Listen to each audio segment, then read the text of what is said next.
Page 55, Error in F, a famous melody by J.S. Bach. In this lesson, they're introducing another type of articulation indication.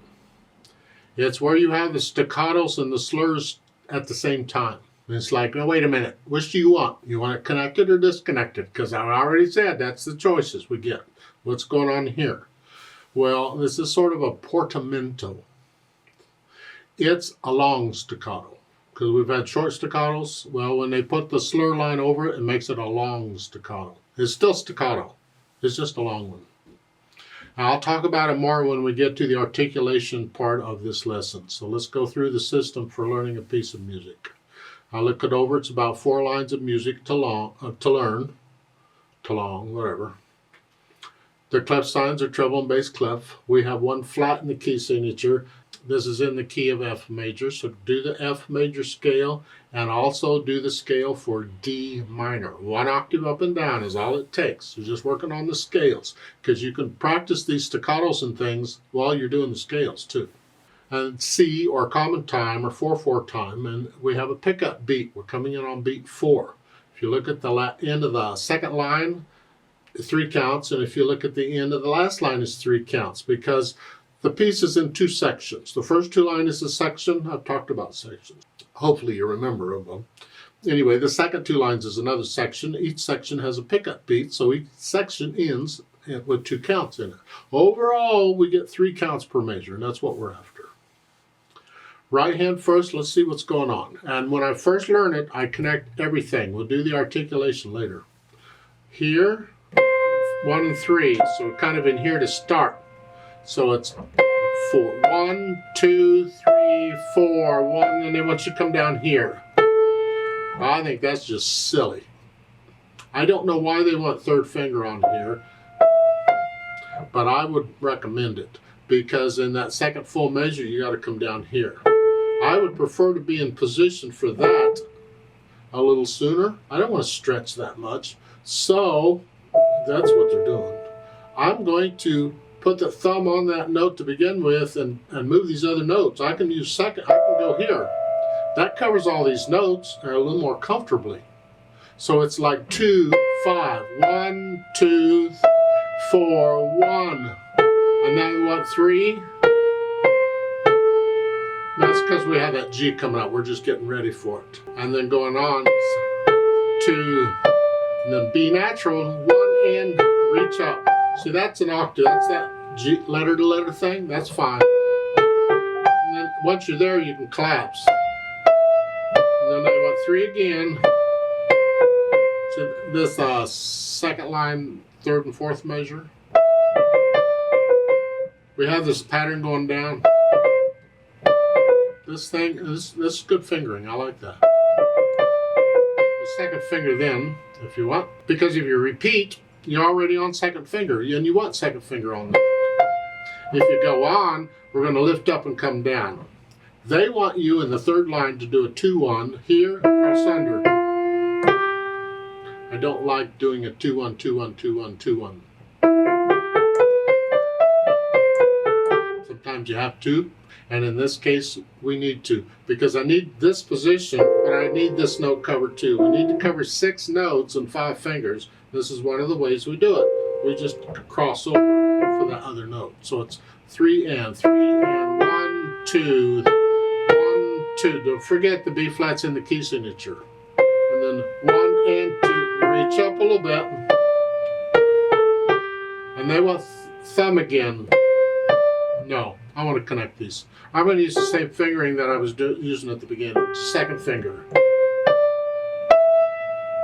However, in the 3rd measure, coming down, I'm out of position for the black key. So I have to adjust it a little. I'm going to put the thumb on the C, similar to an F major scale. Scrunch up. Now I can come over 4th finger like an F major scale, because that really is a scale. Starting with the 3rd measure, forget the rhythm, just the notes. That's a scale. But instead of starting on 4, I'm starting on 5. And so I'm going to scrunch up. Thumb here. Not using, and then we can come here. what I recommend. Left hand, and again, I'm connecting everything if I can. We're here. So I'm in this position, sort of. That's the F chord extended. And so I'm starting out with third finger. I'm not holding this position because that's kind of tension. You can feel the tension when you spread out like that. I'm sort of in this position, but I'm kind of relaxed. I'm kind of moving the hand around as I need it. So here, here, so just a little bit. And then thumb. And then thumb up. Lift up and the rest come up. 2. Not too bad. Then come up and that's okay. Third line. 1, 2, 3, 4. 1, 2, 3, 4. And just lift up and move. Unless you got really big hands, you're not going to reach that. So just lift up and move. That's okay. And then you can do a 4 or 5, whichever, for the B flats, because in the second B flat you need second finger. We're changing on the repeated note. So I can do 5 or 4-2 or 3-2. If your hand's big enough, use 2-2. And then they want third finger. You're going to go from here, here. No. No. Just use thumb on the A. This is the last line. Again, you're here. Use thumb on that and cross over. There you go. That's much more comfortable than going to here. Yuck. Yeah. The last little bit. And here you can go ahead and lift up. Use fifth finger twice. We have to do this sometimes in piano playing. I'm not crazy about it, but it happens. So here you go. We just do it. If there were another fingering, there is, but it's a more. A lot of times in fingering, when you adjust something, you fix one thing, but you create another problem, and that's what we would do here. So just finger at 5-5 here. That's fine. Then we try and put the hands together, and again, I'm going to hesitate all over. I don't care. I just want to know the fingers are working here, and then here, and then here, here.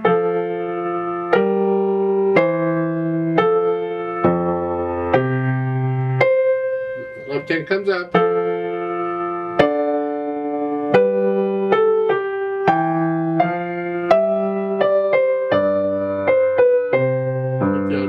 You put the hands together slowly and carefully, and then I suggest in this, because it's so tricky and the hands are doing take it just 2 lines at a time. Work on the first 2 lines and get rid of the hesitations, where you can play that at least slowly with no hesitations. And then once you have it, put it aside, forget about it. Go to the second 2 lines and just work on those. Don't play the first 2 lines again. Just focus on the second 2 lines. And once you can get those, then go back and put it all together. You'll still be able to play the first 2 lines. But that way, you're practicing a little more efficiently. Rather than just trying to tackle it all, take it just in bits and pieces at a time. And don't always start at the beginning. Yeah. Once you got the beginning learned, put it aside and focus on something else. Once I have all that, no hesitations, then I'll add in the articulation. These are slurs in the right hand.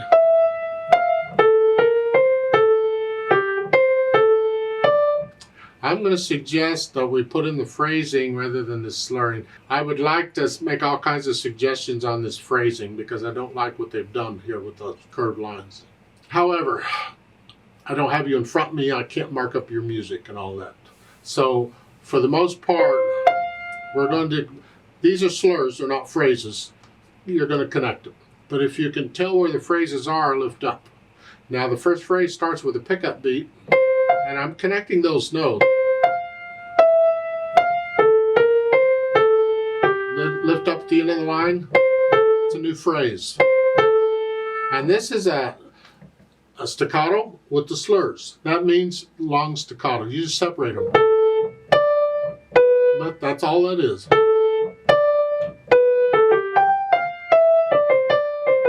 And I'm connecting all of that together. So really the first 2 lines is 2 phrases. First phrase is the first line except the last note. And the second phrase then is the second line plus the last note of the first line, is how I'm seeing it for now. And then the left hand, they don't give anything. It was the style at the time when this was written, where if there was nothing written, and there hardly ever was, you would separate the notes slightly. You would play them like they had staccatos and slurs over them. These.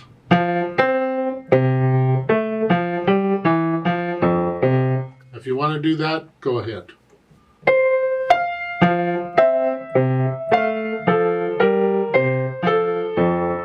In the third line, when you have a pickup into something, always connect it. Don't separate it.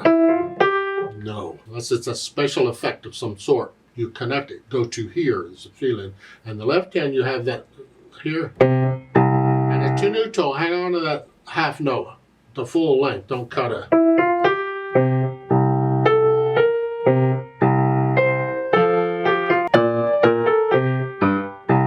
So you go through and slowly work out the articulation. And once you have that sort of comfortable, then we'll think about the dynamics of this show. The articulation and dynamics and all that, that's probably not from Bach. It's what some editor has done, but we'll just follow it. It's here. MP at the beginning is mezzo piano. It's going to be mostly the right. This left hand, keep it down under just a little bit. Mezzo piano sort of soft. Makes the left hand soft or very soft, whichever.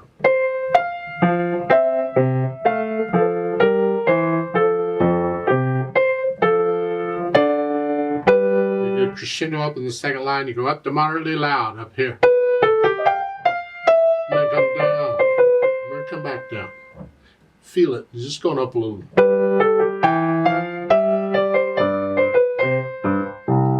Third line, now you're soft. You get a swell up the hairpins at the end of the third line. They call it a swell, because swell up when you're back down. You look in the middle of the swell, in the middle of the hairpins, and what note or notes are there, and that's your target. That's where you're headed. But I want to go to here, and then I'm going to come back here. I think the D is probably it. And then come down. Yeah, so it's crescendo, now diminuendo. Yeah. Really, that's more for the right hand. The left hand just stays out of the way. And then you end it moderately loud, and you're going to crescendo up to loud and come back down. It's another swell.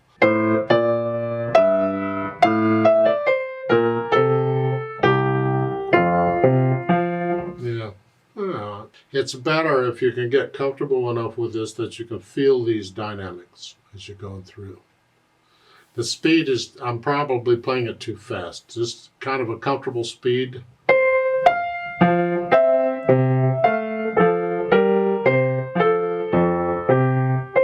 Repeat signs, you know about the repeat signs, I hope. So you play the first two lines twice, and then you play the last two lines twice. Remember the natural accents. 1, 2, 3, 4. Exaggerate them if you have to.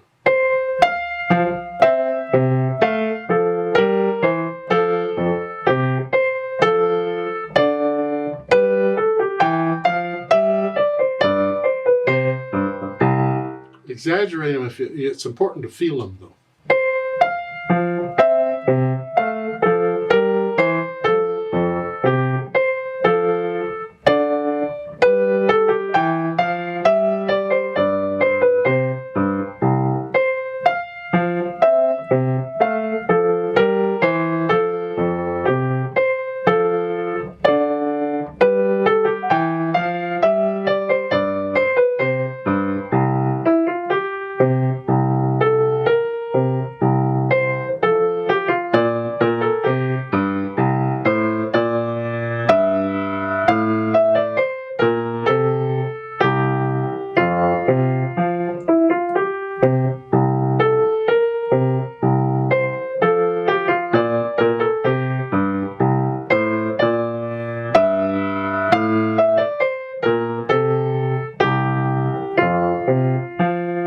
Please don't copy me.